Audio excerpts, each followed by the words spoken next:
늦게 깨달은 사랑의 온도. 안녕하세요. 저는 올해 63살 박정훈입니다. 중학교 수학교사로 35년을 일했고 작년에 명예퇴직을 했습니다. 오늘 여러분께 들려드릴 이야기는 제가 26년 결혼 생활 끝에 이혼하고 나서야 깨달은 사랑의 온도에 관한 이야기입니다. 결혼 26년 차 저는 그동안 제 자신을 좋은 남편이라 자부했습니다. 외도 한 번 없었고 월급은 통장으로 고스란히 들어갔으며 아내가 원하는 건 웬만하면 다 들어줬습니다. 명절이면 시댁 차례도 빠짐없이 갔고 아내 생일엔 케이크도 사왔습니다. 저는 그게 책임을 다하는 거라 믿었습니다. 아내 최은영은 시립도서관 사서로 20년째 근무하고 있었습니다. 조용하고 차분한 사람이었죠. 우리에게는 아들 하나가 있었습니다. 준혁이는 올해 25으로 대학을 졸업하고 IT 회사에 다니고 있었습니다. 저녁 식탁은 늘 조용했습니다. 은영이가 오늘 학교에서 무슨 일이 있었어요? 라고 물으면 저는 별일 없었어 라고 짧게 답했습니다. 그게 전부였죠. 은영이도 더 이상 묻지 않았습니다. 식사가 끝나면 은영이는 설거지를 하고 저는 소파에 앉아 신문을 봤습니다. 각자의 공간에서 각자의 시간을 보냈어요. 주말이면 저는 골프 연습장에 나가거나 동기들과 등산을 갔습니다. 이번 주말에 같이 영화 볼까요? 가끔 은영이가 물었습니다. 저는 피곤하다며 거절했어요.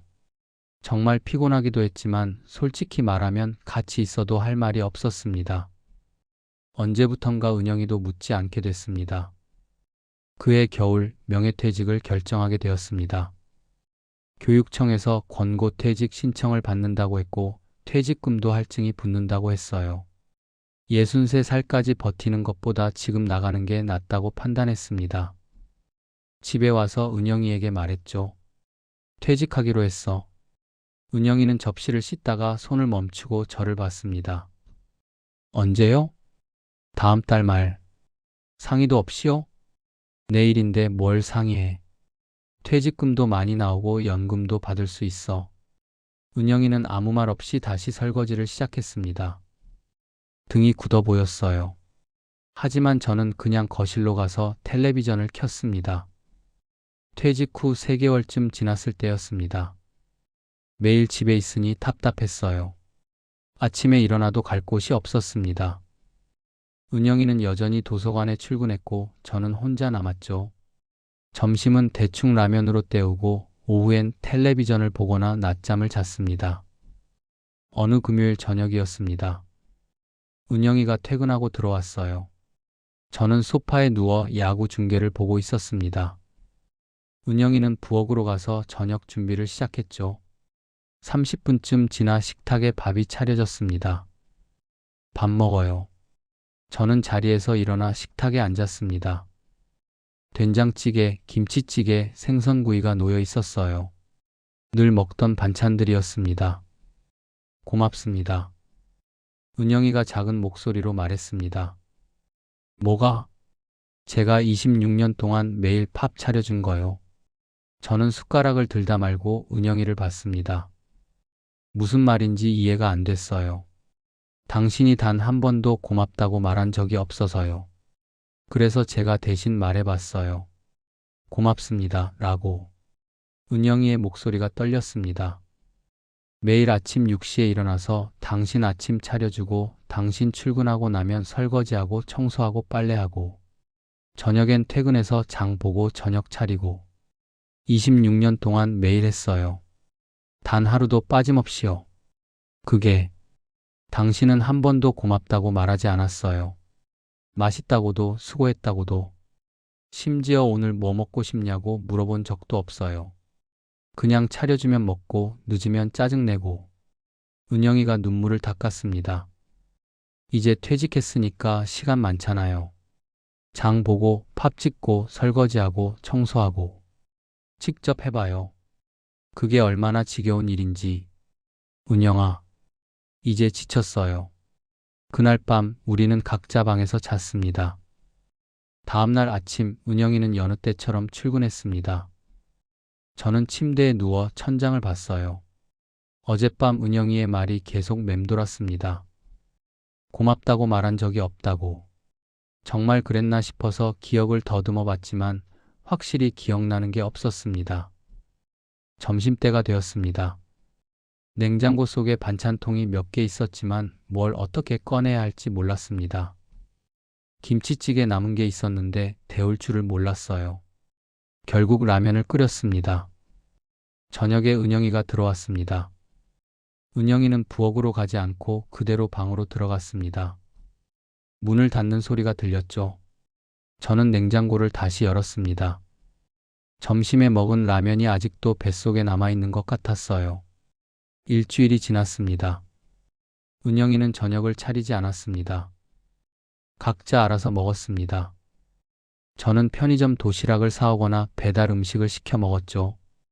은영이는 뭘 먹는지 모르겠더군요. 방에서 나오질 않았습니다. 2주가 지났습니다. 빨래가 쌓였습니다. 속옷이 떨어졌어요. 세탁기를 돌려야 하는데 어떻게 하는지 몰랐습니다. 인터넷을 찾아봤죠.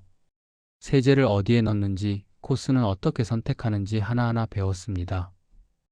빨래를 돌리고 나서 빨래를 꺼냈는데 옷들이 엉켜서 나왔습니다. 한숨이 나오더군요.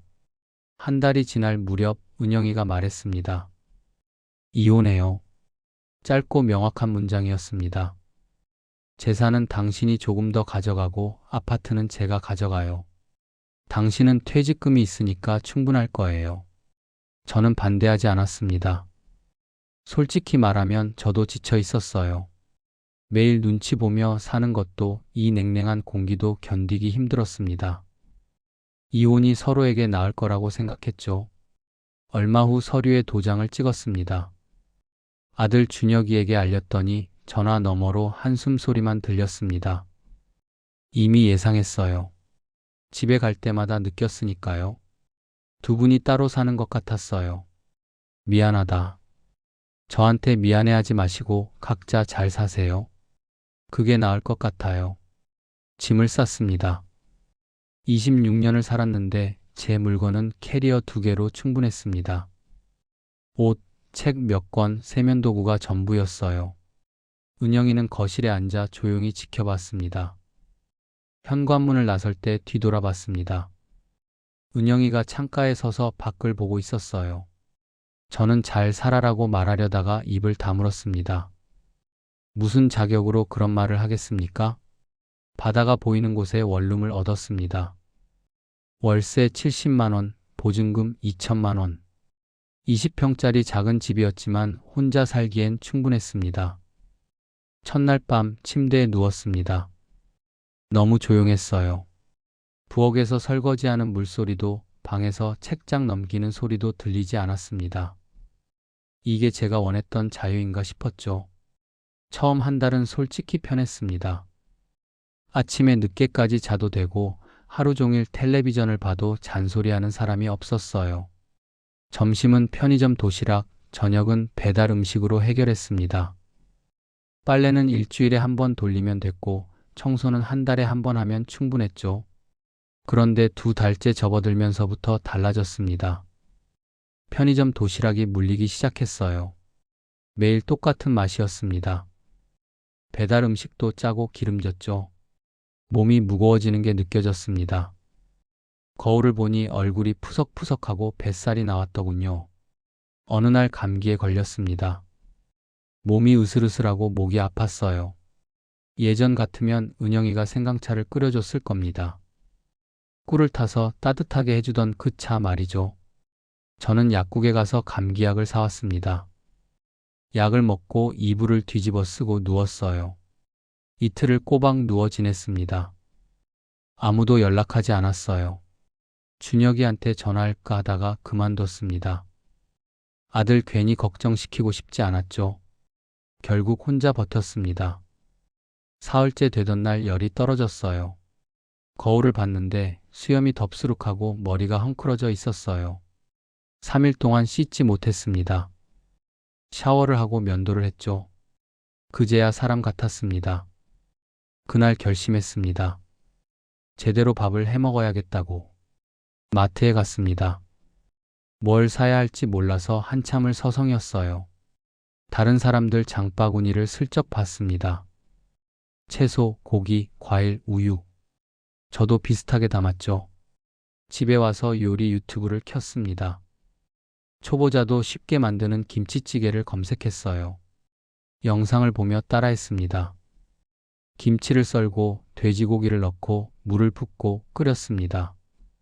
간을 맞추는 게 어려웠어요. 첫 김치찌개는 실패했습니다. 너무 짰어요. 간장을 잘못 넣었습니다. 두 번째는 김치가 덜 익어서 맛이 없었죠. 세 번째 시도에서야 먹을만 했습니다. 제 손으로 만든 첫 제대로 된 음식이었어요. 매일 한 가지씩 배웠습니다. 달걀 프라이, 된장찌개, 불고기, 고등어구이. 실패하고 또 실패했죠. 하지만 점점 나아졌습니다. 한 달쯤 지나니 밥상을 차리는 게 조금 자연스러워졌어요. 청소도 배웠습니다. 처음엔 걸레질만 하면 되는 줄 알았어요. 그런데 바닥에 먼지가 계속 쌓이더군요. 은영이는 이 모든 걸 26년 동안 혼자 해왔던 겁니다. 매일, 하루도 빠짐없이. 이혼하고 석 달째 되던 어느 목요일 동기 모임이 인천 차이나타운에서 있었어요. 오랜만에 만난 친구들과 짜장면을 먹고 이야기를 나눴습니다. 모임은 오후 3시쯤 끝났죠. 집으로 돌아가기엔 애매한 시간이었습니다.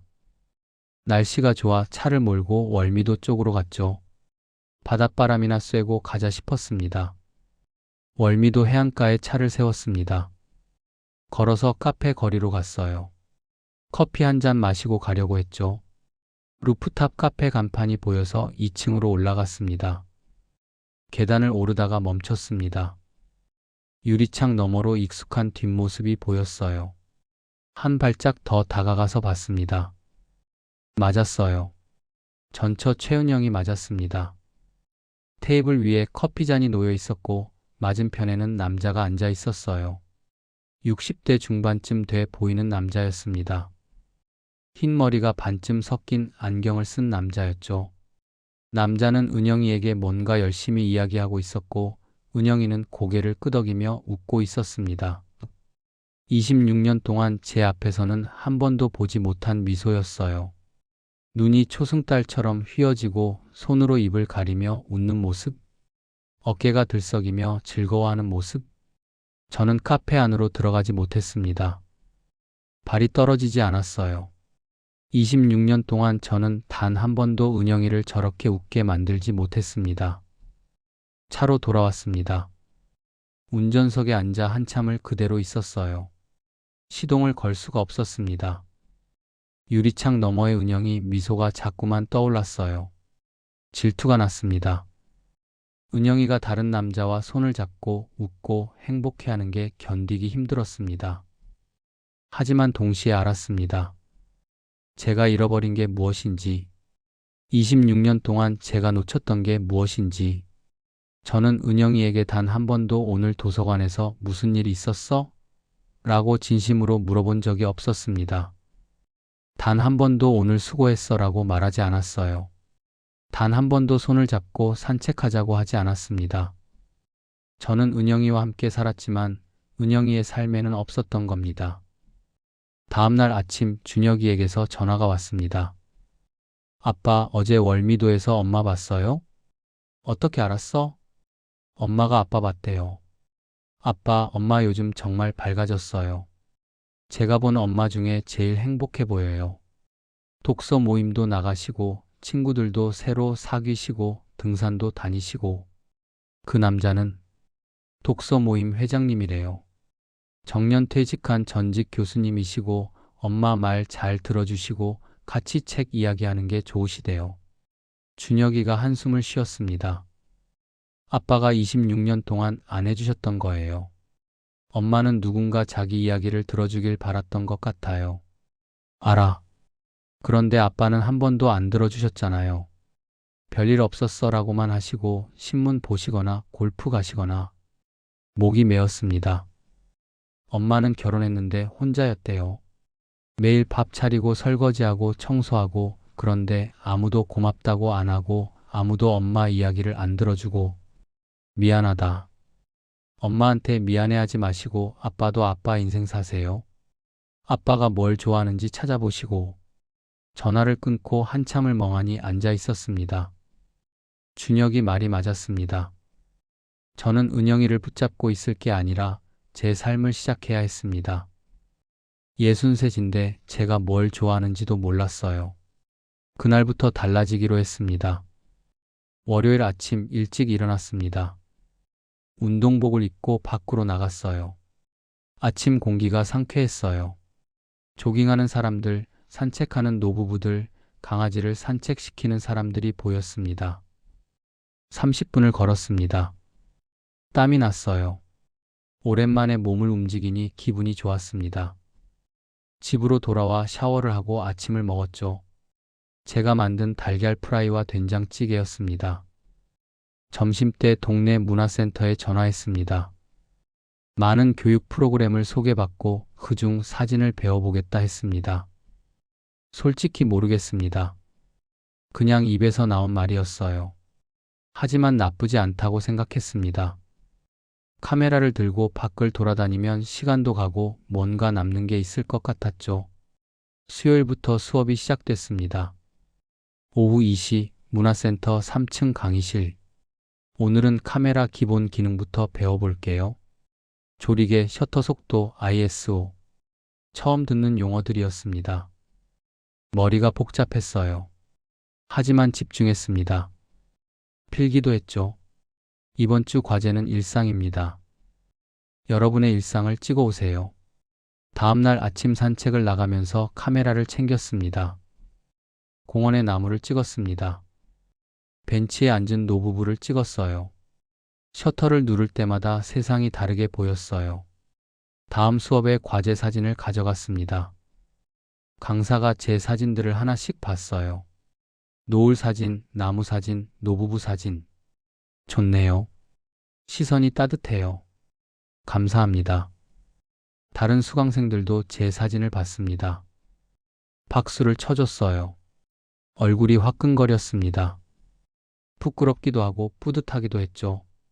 점심시간에 수강생 한 분이 말을 걸었습니다. 저는 김현숙이에요. 사진은 처음이세요? 네. 시작한 지 일주일 됐어요. 저도요. 같이 사진 찍으러 다닐래요? 혼자 다니면 심심하거든요. 좋습니다. 그렇게 사진 친구가 생겼습니다. 토요일 오전 현숙 씨와 차이나타운에서 만났습니다. 각자 카메라를 들고 골목을 돌아다녔어요. 빨간 등롱을 찍고 중국 음식점 간판을 찍고 계단을 오르는 사람들을 찍었습니다. 점심은 짜장면을 먹었습니다. 혼자 사세요?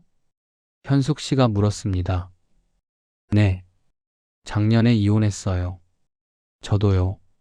재작년에. 그러세요? 남편이 정년퇴직하고 매일 집에 있는데 답답해 죽는 줄 알았어요. 이혼하고 나니까 숨통이 트이더라고요. 현숙 씨가 웃었습니다. 처음엔 외로웠어요. 그런데 이것저것 배우다 보니까 할 게 많더라고요. 사진도 배우고 수영도 다니고 독서 모임도 나가고. 독서 모임이요? 네. 시립도서관에서 하는 거예요. 한 달에 한 번 모여서 책 이야기해요. 가슴이 철렁했습니다. 시립도서관이요? 네. 왜요? 은영이가 일하는 곳이었습니다. 하지만 현숙 씨에게 말하지 않았어요. 일요일 저녁 준혁이에게 전화했습니다. 오래간만에 저녁 약속을 잡았습니다. 수요일 저녁 한 삼겹살집에서 준혁이를 만났습니다. 준혁이가 제 얼굴이 많이 밝아졌다고 하더군요. 요즘 운동하고 문화센터에서 사진도 배우고 있어. 재미있더라. 회사는 어때? 바쁘죠. 그래도 재미있어요. 새 프로젝트 맡았거든요. 힘들진 않아? 힘들죠. 근데 하고 싶은 일이니까 괜찮아요. 저는 준혁이 이야기를 들었습니다. 회사 이야기, 동료 이야기, 프로젝트 이야기. 중간에 끊지 않고 들었어요. 고개를 끄덕이며 들었습니다. 아빠, 오늘 많이 달라졌어요. 뭐가? 제 이야기 들어주시잖아요. 예전엔 제가 말하면 그래, 열심히 해 이러고 끝이었는데. 미안하다. 아니에요. 지금이 훨씬 좋아요. 준혁이가 웃었습니다. 석 달이 지났습니다. 매일 아침 산책을 했고 일주일에 3번 사진 수업을 들었습니다. 현숙 씨를 비롯한 사진 친구들과 주말마다 출사를 나갔어요. 어느 금요일 현숙 씨에게서 문자가 왔습니다. 내일 도서관 독서 모임이 있어요. 같이 갈래요? 손가락이 화면 위에서 멈췄습니다. 은영이가 있는 곳. 가야 할까 말아야 할까 고민했습니다. 그러다 일단 가보자고 결심하고 약속을 잡았습니다. 토요일 오후 시립도서관에 갔습니다. 3층 세미나실에서 독서 모임이 열렸어요. 사람들이 20명쯤 모여 있었습니다. 대부분 60대였고 가운데 한 사람이 회의를 진행하고 있었어요. 은영이가 보였습니다. 저는 맨 뒤쪽 자리에 앉았습니다. 은영이는 저를 보지 못한 것 같았어요. 회장이 말했습니다. 오늘 책은 100년의 고독입니다. 읽어보신 분들 소감 나눠볼까요? 한 분씩 이야기를 시작했고 은영이 차례가 됐습니다. 저는 이 책에서 시간에 대해 생각하게 됐어요. 우리는 과거에 붙잡혀 살 때가 많잖아요. 하지만 진짜 중요한 건 지금 이 순간인 것 같아요. 과거를 후회하느라 현재를 놓치면 결국 미래도 없는 거죠. 저는 이 책을 읽으면서 과거를 놓아주기로 했어요. 그리고 지금을 살기로 했습니다. 박수 소리가 울렸습니다. 은영이가 자리에 앉았어요. 옆에 앉은 남자가 은영이 어깨를 가볍게 토당이었습니다. 은영이가 웃었어요. 모임이 끝났습니다. 사람들이 자리에서 일어나 나갔어요. 저도 일어섰습니다. 은영이와 눈이 마주쳤습니다. 은영이가 잠깐 놀란 표정을 지었습니다. 간단하게 눈인사만 하고 저는 세미나실을 나왔습니다. 뒤이어 은영이가 그 남자와 함께 나왔어요. 두 사람은 손을 잡고 로비를 걸어 나갔습니다. 저는 그 뒷모습을 봤습니다. 슬프지 않았습니다. 질투도 나지 않았어요. 오히려 마음이 편안했습니다. 은영이가 행복해 보였으니까요. 제가 줄 수 없었던 행복을 누군가는 주고 있었습니다. 그걸로 충분했습니다. 현숙 씨가 말했습니다. 다음 주에 강화도 가요. 해바라기 필 때거든요. 좋아요. 가죠. 도서관을 나왔습니다. 해가 따뜻했어요. 5월의 햇살이 온 세상을 비추고 있었습니다. 저는 하늘을 봤어요. 구름 한 점 없는 맑은 하늘이었습니다. 그날 밤 편지를 쓰기로 했습니다. 만년필을 꺼냈어요. 은영이가 제 환갑 선물로 사준 만년필이었습니다. 한 번도 쓴 적이 없었죠. 편지지를 꺼내 썼습니다. 은영이에게 오늘 도서관에서 봤어. 당신이 웃는 모습을. 26년 동안 내 곁에 있을 때는 한 번도 보지 못한 표정이었어. 내가 당신을 얼마나 외롭게 했는지, 얼마나 힘들게 했는지 이제야 알았네. 아니, 사실 너무 늦게 깨달았어. 사랑은 함께 사는 게 아니라 함께 느끼는 거였고, 사랑은 말하지 않아도 아는 게 아니라 말로 표현하는 거였고, 사랑은 당연한 게 아니라 매일 감사하는 거였더라. 당신은 이제 행복해 보여. 웃고 있는 모습이 참 좋아 보였어. 그동안 고마웠어. 26년 동안 내 곁에 있어줘서, 매일 밥을 차려줘서, 내가 당연하게 여긴 모든 것들을 해줘서, 모든 게 당신 덕분이었어. 앞으로는 더 행복하길 바랄게. 편지를 접어 봉투에 넣었습니다. 다음 주 화요일 도서관에 갔습니다. 대출 데스크에 은영이가 있었어요. 저는 다가가지 않고 안내 데스크 직원에게 봉투를 건넸습니다. 사서 최은영 씨한테 전해주실 수 있을까요? 네, 전해드릴게요. 도서관을 나왔습니다.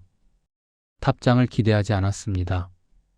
그냥 제가 하고 싶었던 말을 한 것뿐이었어요. 일주일이 지났습니다. 사진 동호회 사람들과 헤어지고 집으로 돌아오는 길 휴대폰이 울렸습니다. 모르는 번호였어요. 받았습니다. 여보세요? 정훈 씨. 은영이 목소리였습니다. 심장이 쿵 내려앉았어요. 편지 잘 받았어요. 고마워요. 그리고 잘 지내요. 당신도. 우리 잘 헤어졌어요. 미워하지 말고 후회하지 말고 각자 잘 살아요. 그럴게. 그리고 긴 말 없이 전화가 끊어졌습니다. 저는 차를 세우고 한참을 앉아 있었어요. 눈물이 났습니다. 슬퍼서가 아니었습니다. 후회 때문도 아니었어요. 안도감 때문이었습니다. 이제 정말 끝났구나. 우리 각자의 삶을 살 수 있겠구나. 눈물을 닦고 시동을 걸었습니다. 집으로 가는 길 창밖 풍경이 아름다웠어요. 가로등이 하나씩 켜지고 사람들이 저녁 산책을 하고 가게마다 불이 들어오고 있었습니다. 저도 제 불을 켜야 했습니다.